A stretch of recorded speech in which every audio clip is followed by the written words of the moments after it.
دنیا کے اندر کچھ سزائیں اور کچھ ہمارے حالات کی خرابی کا سبب ہمارے اعمال ہوتے ہیں۔ قرآن مجید نے کہا کہ وما اصابکم من مصیبت فبما کسبت ایدیکم کثیر، فرمایا جو تمہیں مصیبت پہنچتی ہے تو تمہارے ہاتھوں کے کرتوتوں کے سبب، کسب کے سبب پہنچتی ہے۔ ویعفو عن کثیر، بہت ساری چیزیں تو ہم ویسے ہی معاف فرما دیا کرتے ہیں۔ زندگی دنیا میں رہتے ہوئے بھی انسان کو کچھ سبق دیتی ہے۔ اگر آپ فصل زمین میں بوئیں تو چاول کا بیج بوئیں گے تو وہاں چاول اگے گا، گندم نہیں اگے گی۔ اور اگر آپ کاشت گندم کریں گے تو گندم ہی وہاں سے اگے گی، وہاں سے چاول اگ سکتا نہیں۔ یہ نہیں ہو سکتا کہ آپ زندگی کو تکلیفیں دیں اور خود آپ آرام سے سو جائیں، یہ ہو نہیں سکتا، یہ ممکن نہیں۔ دو جملوں میں میرے نبی نے ہمیں بات سمجھا دی ہے۔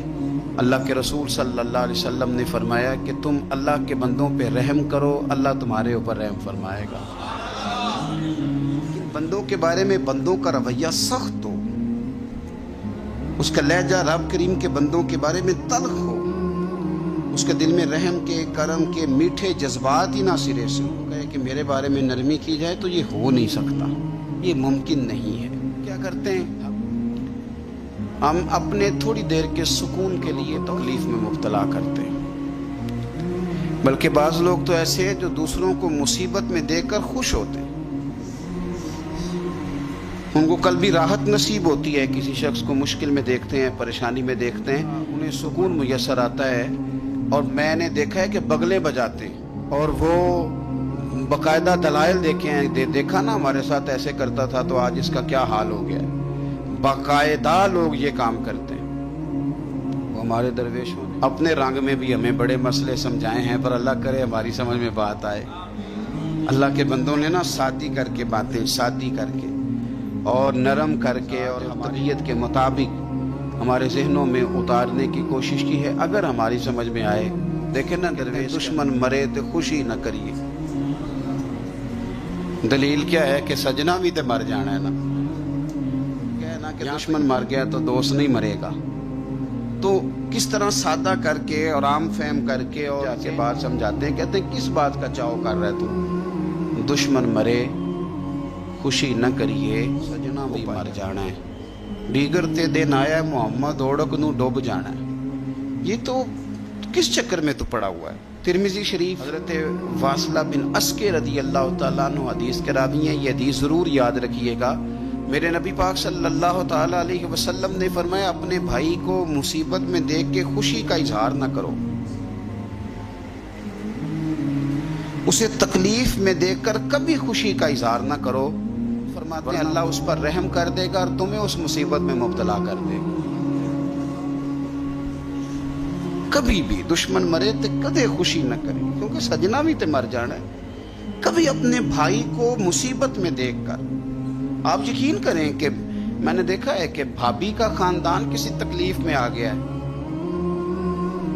تو وہ بجائے اس کے کہ ان کے لیے دعا ہوتی، لیکن شریکہ چل رہا ہے نا، تو تبصرے ہوتے ہیں کہ میں نے تو پہلے ہی کہا تھا یہ لوگ ٹھیک نہیں۔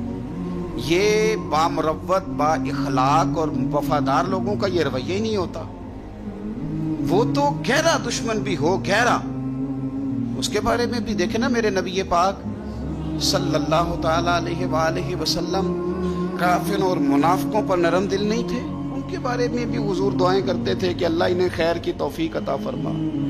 تو کبھی بھی کسی کے بارے میں اس طرح کا رویہ اختیار نہ کریں، ورنہ وہ وقت دور نہیں کہ جب آپ اسی طرح کا ہمارا معاملہ عیب تلاش کرنے کا ہے۔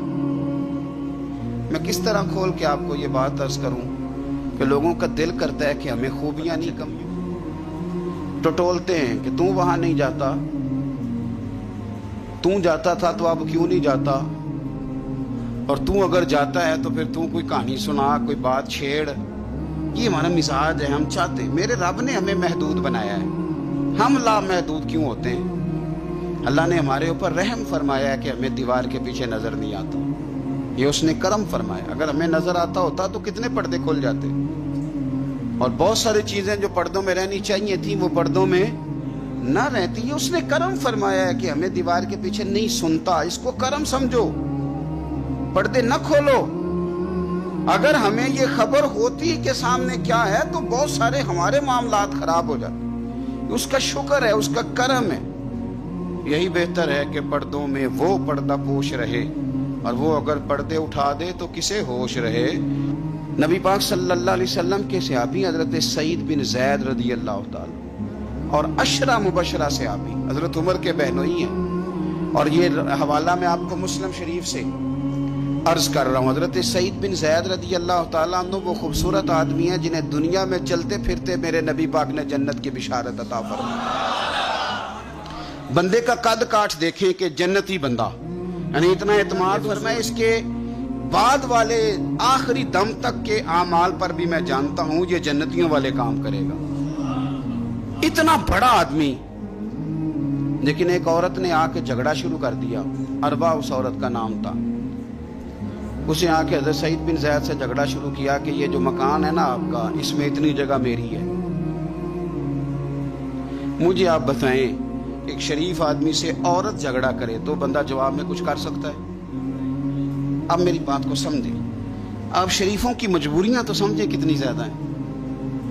بھئی ایک عورت آ گئی, اس نے دعویٰ کر دیا, اب بلا وجہ انسان کٹہرے میں کھڑا ہو جاتا ہے. یہاں کو بندہ آگے کہہ دیتا, کہتا جی میں نے 20 لاکھ روپیہ لینا ہے, تو شریف آدمی ادھر کیا کرے گا؟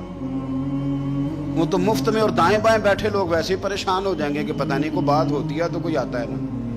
اس نے کہہ دیا کہ مکان میں میرا حصہ ہے. اور کہہ کسے دیا؟ اسے جن کے اعمال کے صحیح ہونے کی گواہی مدینے والے رسول نے عطا فرمائی. اس نے کہا جناب یہ مکان میں میرا حصہ ہے.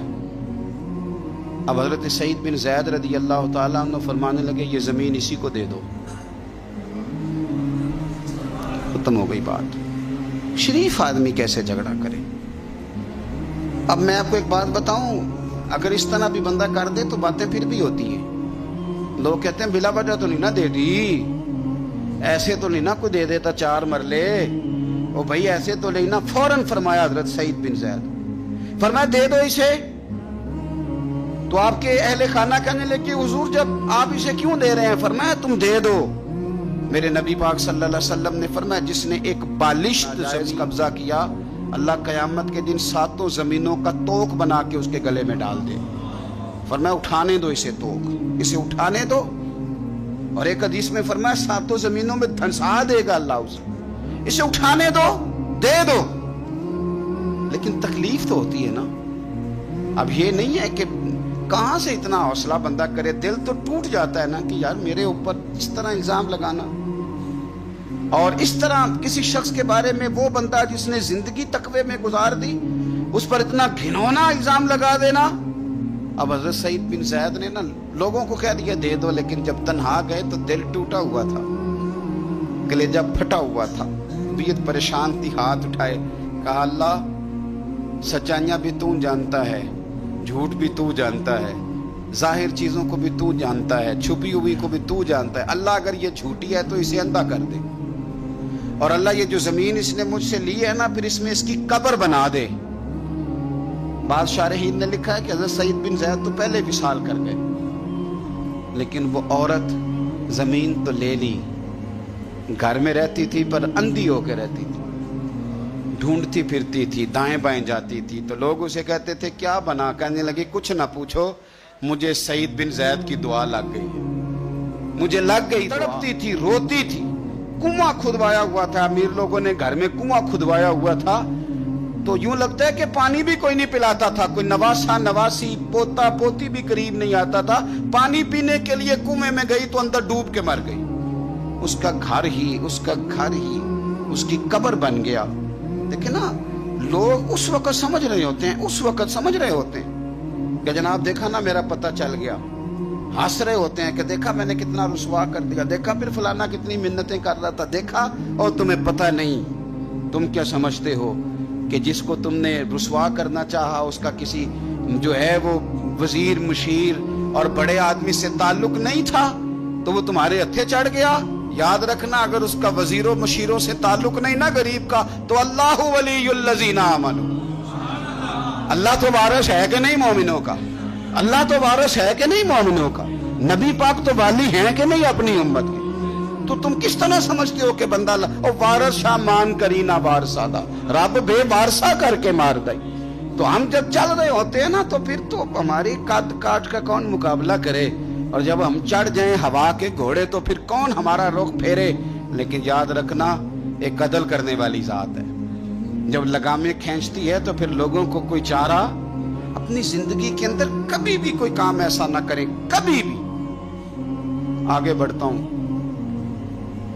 بصرے کا گورنر حجاج بن یوسف بڑا ظالم آدمی تھا، تو حضرت سعید اللہ تعالیٰ عنہ ایک تابعی بزرگ تھے، تو آپ نہ اس کے غلط کاموں پہ اسے ٹوکا کرتے تھے۔ ہمارا یہ مسئلہ ہوتا ہے کہ جب ہمیں کوئی ٹوکتا ہے تو ہمیں ضد چڑھتی ہے، یہ نہیں دیکھتے کہ میں پہلے دیکھ لوں میری کہیں کوتاہی پہ تو نہیں ٹوک رہا۔ وہ ظالم تھا، آپ اسے ٹوکتے تھے۔ تو جب روک ٹوک ہونے لگی تو یہ جو بادشاہ قسم کے لوگ ہوتے ہیں ان کی خواہش ہوتی ہے کہ ہمیں پوچھنے والا کوئی نہ ہو۔ روک ٹوک بڑی تو اس نے بلا لیا حضرت سعید بن جبیر رضی اللہ تعالیٰ عنہ کو، بلا کے کہنے لگا میں آپ کو قتل کروں گا۔ تو آپ فرمانے لگے جس طرح تو مجھے قتل کرے گا نا، میرا رب بھی تجھے اسی طرح ہی قتل کرے گا۔ اللہ والے تھوڑا کسی سے ڈرتے ہیں، وہ اسی طرح تجھے قتل کرے گا۔ کہنے لگا حضرت سعید بن جبیر رضی اللہ تعالیٰ عنہ سے کہ اگر آپ مجھ سے معافی مانگ لیں گے تو میں آپ کو چھوڑ دوں گا۔ تو آپ فرمانے لگے معافی تو میں روز مانگتا ہوں، پر صرف اپنے رب سے، تجھ سے کاہے کی معافی مانگوں، کس بات کی تجھ سے معافی مانگوں؟ کہنے لگا پھر آپ باز جلاد سے کہنے لگا اسے قتل کرو۔ آپ نے ہنسنا شروع کر دیا، تو وہ کہنے لگا ہنستے کیوں ہو؟ فرمانے لگے تیری جرت پہ ہنس رہا ہوں کہ خدا کا کمزور بندہ ہو کے تو کس طرح کی جرت کے ساتھ باتیں کر رہا ہے کہ میں تجھے قتل کرا دوں گا۔ اس نے کہا پکڑو، اور غصے میں آ گیا پکڑو اور انہیں قتل کرو۔ جب قتل کرنے لگے تو آپ نے منہ کعبے کی طرف کر لیا اور پڑھا انی وجہت وجہی للذی فطر السماوات والارض حنیفا وما انا من المشرکین۔ کعبے کی طرف منہ کر کے یہ دعا پڑھی تو کہنے لگا اچھا اس کا رخ پھیر دو کعبے سے۔ تو آپ کا جب رخ پھیرا تو آپ فرمانے لگے تو بڑا ہی بیوقوف ہے، فَإِنَّمَا تُوَلُّوا فَثَمَّ وَجْهُ اللَّهِ، تمہیں پتہ نہیں منہ جدھر بھی کرے اللہ ادھر ہی ہوتا ہے۔ تو بڑا بیوقوف ہے، تو کعبے سے رخ پھیر کے سمجھتا ہے کہ اللہ کوئی معاذ اللہ مقید ہے، ادھر رب تو ہر طرف ہے، جلوہ تیری ذات کا کو بکو ہے، میں جدھر دیکھتا ہوں ادھر تو ہی تو ہے، جدھر دیکھتا ہوں ادھر، جے میں تینوں اندر جانا تے پھر مقید جانا، تے جے میں تینوں باہر جانا تے اندر کون سر بھی تو ہے تے باہر بھی تو ہے تے بلا کون نمانا۔ فرمایا کہ بھئی ہر طرف ہی اللہ ہے۔ اب اس نے پتہ کیا کیا، آپ کو جب قتل کروا رہا تھا نا تو حضرت سعید بن جبیر نے ہاتھ اٹھایا کہ اللہ میرے بعد اسے کسی اور کو قتل کرنے کا موقع نہ دینا، میں اتنی بات کسی اور پر اسے مسلط نہ کرنا۔